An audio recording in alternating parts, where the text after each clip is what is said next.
Les gendarmes et les pompiers, ils arrivent à la résidence des Marot, dans le Loiret. C'est Jacqueline, la mère de famille, qui a appelé les pompiers. Au téléphone, on peut l'entendre dire « J'ai tué mon mari. Il est mort.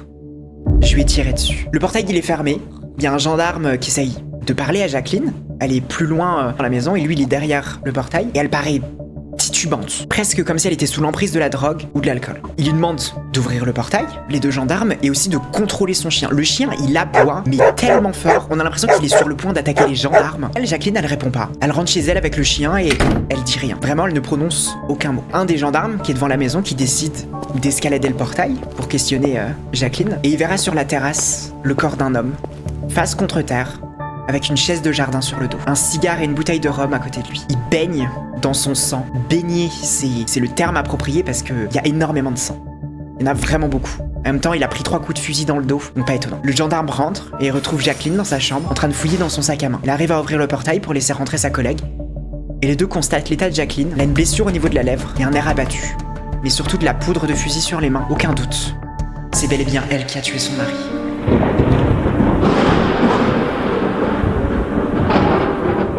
Pourquoi est-ce que Jacqueline, elle a tué son mari d'une manière aussi brutale? On va revenir en arrière. Jacqueline, elle est née en 47, dans une famille de 8 enfants, et sa mère, elle est victime de violences conjugales. Elle a un mari qui est violent, qui va aller jusqu'à casser le nez de la mère de Jacqueline. Gardez en tête le fait que son père était violent avec sa mère, parce que ça aura une conséquence sur ce qui va se passer par la suite. Quand elle a 16-17 ans, elle rencontre l'homme qui deviendra son mari, Norbert Marot. Toute sa famille, à Jacqueline, ils sont contre leur union. Jacqueline, elle a beaucoup de grands frères, parce que je vous ai dit, elle vient d'une famille de 8 enfants, et tous ses frères vont lui interdire de fréquenter Norbert. En même temps, c'est pas si étonnant que ça. Norbert, c'est un peu un cassos. C'est un peu le genre de mec qui aime faire la bagarre avec ses copains et qui a pas une très bonne réputation. Son entourage diront qu'il a son caractère, comme on dit, histoire de pouvoir justifier le fait que juste il ne sait pas contrôler sa colère. Jacqueline et Norbert, ils se marieront en 65, et ils auront 4 enfants. Pascal, Sylvie, Carole et Fabienne. Leur vie de couple, elle est en apparence des plus normales. Ils vivent dans un petit village où il y a vraiment jamais d'histoire qui se passe. C'est au fin fond de la campagne, un peu le genre de petit village tranquille où il se passe rien. Si jamais vous habitez à la campagne, vous voyez très bien de quoi je parle. Les deux ont pu gérer une entreprise de transport, mais détail qui a son importance,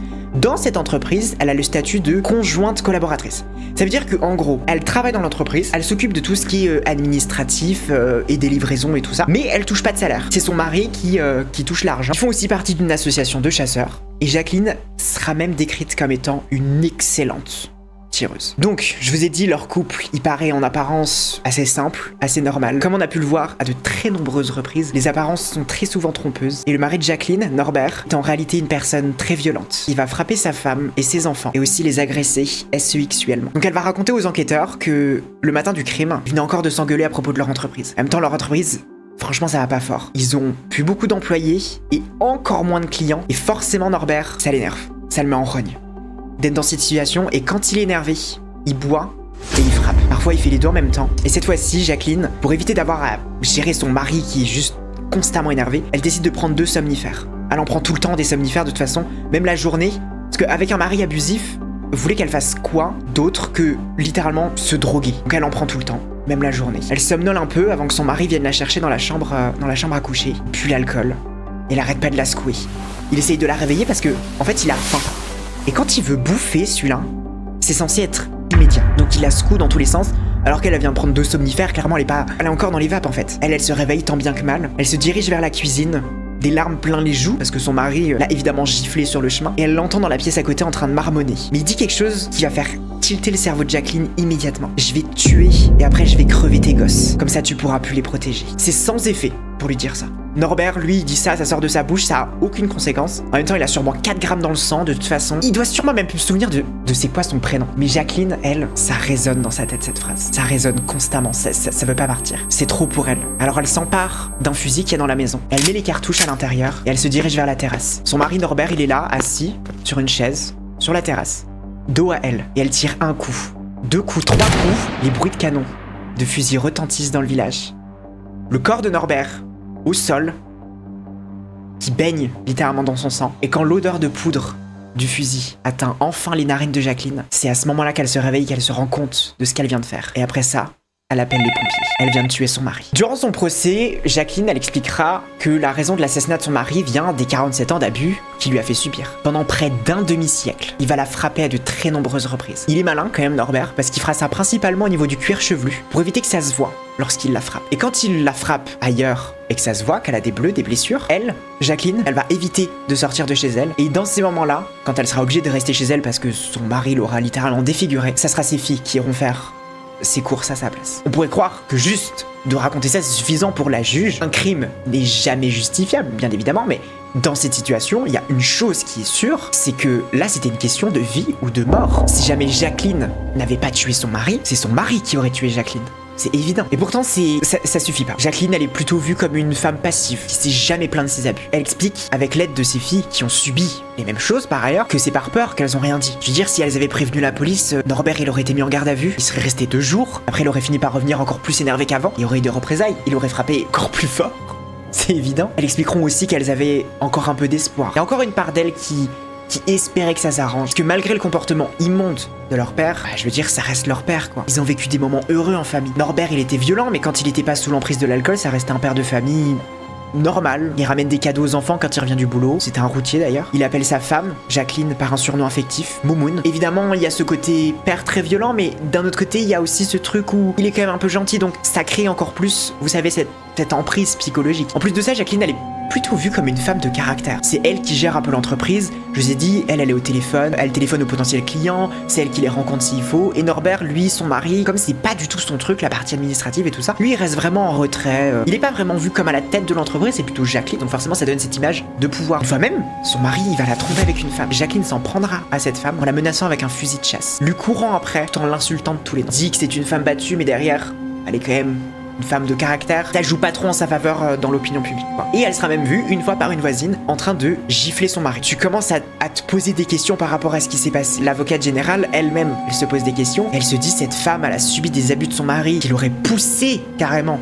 à le tuer, mais elle était aussi une femme de caractère, une femme forte. Ça colle pas avec l'image qu'on a des femmes battues. Ils questionneront aussi les proches de la famille Marot. Le frère de Jacqueline, il a jamais été témoin de coups que sa sœur recevait. Le petit-fils de Jacqueline, il attestera aussi qu'il a jamais vu son grand-père frapper sa grand-mère. Sa petite fille, elle dira quand même qu'elle se rappelle une fois avoir dû quitter le repas de Noël parce que les esprits commençaient à s'échauffer. Ça, c'est un peu comme dans n'importe quelle famille au final. Devoir quitter le repas de Noël parce qu'il y a une engueulade qui commence à arriver. Bon, c'est un peu le genre de choses qui arrive une fois dans ta famille, c'est pas si étonnant que ça. Donc là, au final, tu commences à te poser la question. Est-ce que Jacqueline, elle aurait pas menti sur les abus qu'elle subissait de la part de son mari afin de pouvoir justifier son crime? Surtout que comment s'est déroulé l'assassinat de Norbert démontre que c'était un crime prémédité par Jacqueline. Dans sa chambre à coucher, là où l'arme du crime a été retrouvée, ils retrouveront des balles de fusil cachées sous un coussin sur une chaise. Quand on questionne Jacqueline là-dessus, elle dit qu'elle les a remontées pour se protéger contre un cambrioleur. C'est un peu bizarre, mais bon, ok. Et qu'elle aurait fait ça plus tôt dans la même journée où elle a tué son mari. Une coïncidence un peu chelou, quoi. Un peu bancale comme justification, mais après, en même temps, faut quand même garder en tête que c'est un couple de chasseurs. Des fusils, il y en a partout dans la maison. La cuisine, dans la salle à manger,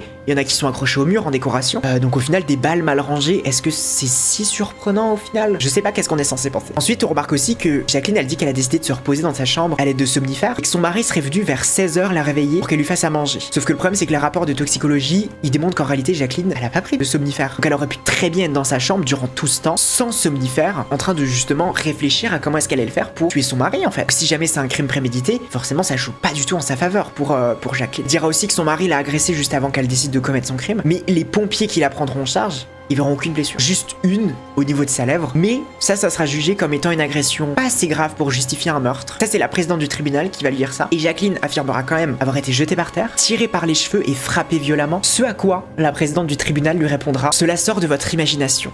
On n'a pas de trace de coup. Le fait que Jacqueline ne sera pas crue, ça aussi sera une très grande importance, aussi bien dans l'affaire que dans l'histoire même de la France en général en fait. Les filles de Jacqueline, elles viendront témoigner du genre de personnage qu'était Norbert. Sylvie Marot, une des filles de Jacqueline et Norbert, affirmera que son père lui a fait subir des attouchements et l'aurait maltraitée jusqu'à ses 21 ans, âge à laquelle elle serait partie du foyer familial. Elle raconte que la dernière fois qu'il a levé la main sur elle, il l'a frappée tellement fort que ça l'aurait empêché d'aller travailler le lundi suivant. Le tribunal lui demandera pourquoi est-ce qu'elle a pas eu recours à la justice, pourquoi est-ce qu'elle a pas été portée plainte. Et elle se justifiera en disant qu'elle avait honte. Elle a préféré noyer ce souvenir douloureux de sa vie au plus profond pour éviter que celui-ci la hante. Sa sœur Carole la défendra en disant que elle aussi, elle a subi des attouchements et des viols de la part de son père. Et la troisième sœur, Fabienne, fera de même, mais elle ira porter plainte auprès des gendarmes. Elle avait aux alentours de 16 ans, et son père venait d'abuser d'elle en plein état de conscience. C'était le matin, il n'était pas sous l'emprise de l'alcool ou quoi que ce soit. Elle décide de fuguer de la maison pour se rendre à la gendarmerie. Elle donne sa déposition, le gendarme va dans une autre pièce pour téléphoner à ses supérieurs, et là il y a beaucoup de choses qui se passent dans sa tête, mais principalement elle est prise de peur. Elle se sent très mal d'un coup, donc elle décide de voler sa déposition sur la table, donc personne ne l'a surveillée, pour ensuite s'enfermer dans les toilettes, pour la brûler, de peur de ce que son père pourrait lui faire s'il la prenait. Même maintenant, en 2025, si jamais tu vas porter plainte pour ce genre d'abus, pour attouchement ou quoi que ce soit, tu sais très bien comment la justice fonctionne, tu vas pas être cru. Et en plus, au-delà de ça, tu vas être obligé d'être mis face à ton agresseur. Donc forcément, est-ce que ça aurait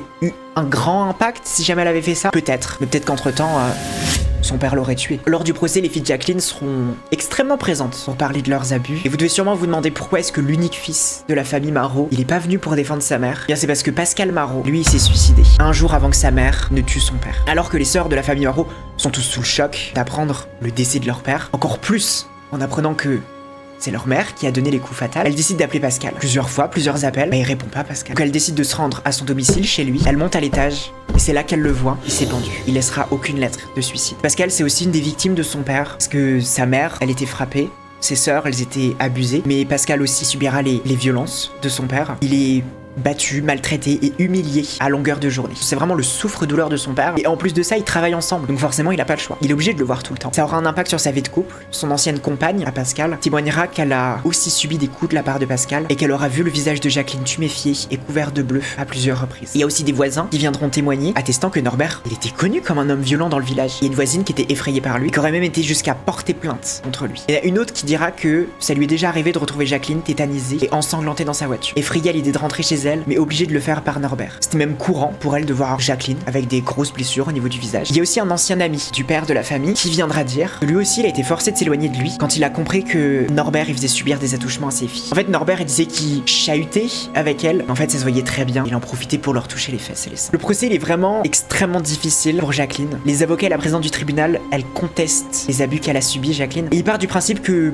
parce qu'elle a rien dit pendant 47 ans, alors elle a juste tué son mari comme ça, malgré les témoignages des abus qu'elle a subi, malgré les témoignages des viols qu'ont subi ses filles, malgré les témoignages des voisins qui l'ont vu avec le visage en sang, c'est pas assez. Jacqueline, elle est pas assez la victime parfaite de violences conjugales pour qu'on puisse éprouver de la compassion pour elle. Alors de base, sa peine de prison, ça sera de 10 ans. Et ensuite, ça sera réduit à 2 ans. Et enfin, elle sera complètement graciée par le président de la République de l'époque, François Hollande. Les filles de Jacqueline demanderont directement au président une grâce présidentielle, chose qui est extrêmement rare d'ailleurs, attestant qu'elles étaient heureuses de savoir que leur père était mort et que ce que leur mère avait fait, c'était pas un crime, mais une délivrance. Il y a eu une pétition qui sera lancée par Karine Plassard, une militante féministe, qui récoltera plus de 300 000 signatures. Le 28 décembre 2016, Jacqueline Sauvage quittera la prison de Réau, en Seine-et-Marne. Elle aura subi pendant 47 ans les abus les plus atroces par un mari littéralement démoniaque. Il aura fait subir à ses filles le même sort et à son fils une maltraitance si atroce que ça leur a poussé au suicide. La raison pour laquelle Jacqueline elle a tué son mari sur là et pas un autre, c'est parce que Norbert, il aurait menacé de s'en prendre à leurs enfants. Alors elle a agi sans réfléchir, elle a commis l'irréparable qui aurait pu être si facilement évité. C'est juste, Norbert à la base n'était pas un si odieux personnage. Sa parole, elle sera remise en cause tellement de fois lors de ce procès, alors même qu'elle était en train de déballer en public les humiliations qu'il pouvait lui faire subir. Si vous vous demandez encore pourquoi est-ce qu'on a besoin du féminisme, c'est pour éviter ce genre d'affaires. Le genre où une femme doit être une victime parfaite, c'est-à-dire morte, pour que la justice l'entende. Le 23 juillet 2020, à l'âge de 72 ans, Jacqueline Sauvage s'éteindra chez elle. Son mari lui aura volé 47 ans de sa vie, mais son acte restera marqué à jamais dans l'esprit des Français, faisant d'elle une figure symbolique de la lutte contre les violences faites aux femmes. Ce procès, il a eu lieu en 2015. Tout ce moment où je vous ai raconté que Jacqueline, elle n'a pas été crue, tout ce moment où je viens de raconter que la présidente du tribunal a dit qu'elle ne croyait pas à ce que Jacqueline disait, tout ça, ça s'est passé en 2015, il y a 10 ans. Il y a 10 ans, on pensait encore comme ça. Il y a 10 ans, les victimes de violences conjugales, principalement les femmes, elles n'étaient jamais crues. Les seules qu'on daignait pleurer, c'était celles qui étaient mortes. Si vous êtes vous-même victime de violences conjugales, parlez-en autour de vous, créez-vous un entourage qui sera en mesure de vous venir en aide. Votre bourreau aura beau essayer de vous éloigner des personnes capables de vous défendre, sachez que vous n'êtes jamais seul.